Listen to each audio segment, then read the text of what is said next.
Iblis dikaicap nyo tempat perang.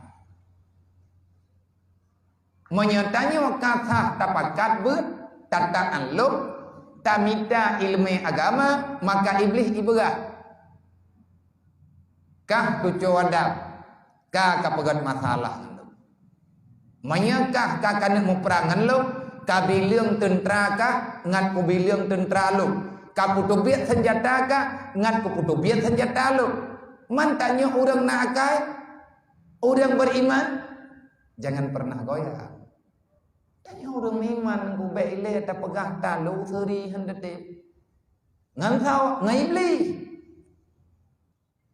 Kita orang Islam, kita orang beriman, jangankan menyerah, mengalah pun tidak. Ipegah iblis kah kamu perangan lo? Jawab. Sampai ngan mati kuilung kulawan kah? Benar tidaknya perkataan getanyo tak pegah talawan setan nyan bukan dengan perkataan to, perlu hadir perbuatan. Tajok kitab tak buka nyan sama dengan getanyo kajadeh tak peik bendera perang. Iblis mu sumpah han ithe mutaboh langka menyegalam di pekalah getanyo. Sehingga le iblisnya diciptakan segala macam persoalan. Diciptakan segala macam kegundahan. Atanya ata gepegal li Allah, cuman dikuasai ji iplema senjata ji yaitu dunia. Banyak orang tertipu, banyak orang kalah dengan agama karena memilih dunia. Kan nyobah. Ada bet tatret. Menyekatan perang wajib menang. Tatim ngan hantatim lang dunia nyo, tanyo payah mu perang. Talo ngan menang, yang jelas Allah Taala kalian pegang. Innallaha la yuslihu amalal mufsidin. Sampai ngan kiamat Allah hana gedekong buat yang buruk. Allah tidak akan pernah berpihak pada yang namanya kesalahan. Cuman kapan nampak tiada persetujuan daripada Allah? Nah, tiada Allah. Beda paksa lagi dah. Ada yang menang golong, kadang mentang perang golong, mentang tato watungan, mati bayak bet syahid, mati bak mau perangan kape syahid sama-sama.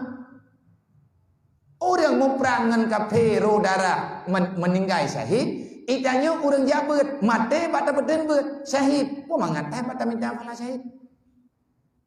Artinya nilai terbaik yang diberi oleh Allah.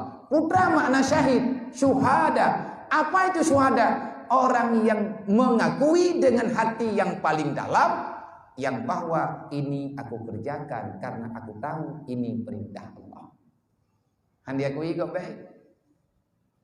Kadang-kadang nanti tak buat lagi kan, baik lihat tak pegah ngon mempromoh dah hidupku. Baik lihat tak pegah pulain lakau ada hang kedua. Karena orang ke petalik perumahan ke lang dunianya maya jadeh kayak buat kah redaluk dua tu nyan du ilham dulu nyan bagi orang inang nyan lah kau ganyan tau urang kan hantu ko je mandang urang tapi lintu gatnyanyo ayah anak mit gatnyan Gatnyan sedang dikuasai oleh syaitan. Karena orang beriman, apapun ceritanya tidak akan pernah marah sesama beriman. Mangan urang hana semayang, hanggebim pake pula mau urang semayang. Ateh nama mantangi pegah dra beriman, gedanya mantang berteman. Gayut na gayo benci. Yang namanya orang berbuat kejahatan, goyo benci buat salah urang hamba Allah. Yang namanya hamba Allah, gedanya payah dapat buat islah. Nyutre, trade bak taik kenan becut, dang teruk. Tapi hati teruk hana teteng. Lagi ada pe ia lang kula, pajan puno, hati teruk ade. Kah na mungkin banta buka keran puno aja. Menyatakan di kulah tengah thok banta buka keran penuh begitu tak buka langsung penuh iya anda je mana orang ya tidak pegang masjid bereh kulah draw kulita. Adapun tanggap tanjuru tha, ada kala tingat nyona urang play dia lain hendak uilu. Tetap semuanya butuh proses. Dan kadang becut-becut.